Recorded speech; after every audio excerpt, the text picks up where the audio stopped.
How you going there, legends? I'm over here in Canada and I've just seen the changing of the guard here at the War Memorial.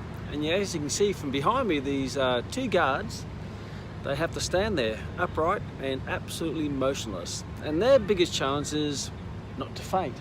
Why would they faint? Because their heart's still pumping, but they're in the upright position, their joints are locked out.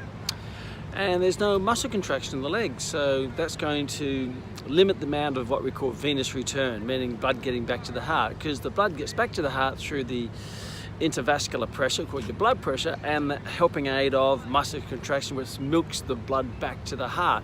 But because they're so still and there's not going to be much muscle contractions going on in the legs, the blood will start to pool in the lower extremities. When it starts to pool down in the lower extremities, it doesn't get back to the heart, doesn't get back to the brain. Therefore the brain says, hey, I need a bit of blood. Hey, but where's all the blood? It's downstairs. So what does it do? Well, let's go down to meet the blood, because the blood's not going to come to us and you'll faint. So how do you get the blood back to the heart?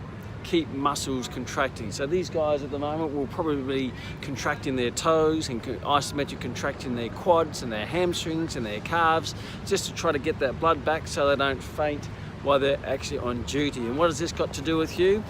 Well, after exercise, if you've been exercising, with a high intensity, your heart's pumping. That's why it's important to have a cool down. That makes sure you get blood back to the heart, because if you just stop and your heart's still pumping furiously, it keeps pumping blood out, but you're no longer activating your muscles in the lower extremities, then the blood will start to pool in the lower extremities and you start to feel a bit faint or dizzy, or even maybe faint, dizzy, a little bit, you feel a bit uneasy. So after intense exercise, don't just stop, keep moving, get the muscles contracting so it gets back to the heart, gets back to the brain, and that way until your body gets back to its resting state. So these guys are going to be out here for a number of hours, and tell you what, they're better than men than me, that's for sure. And that would be No Cow Poo.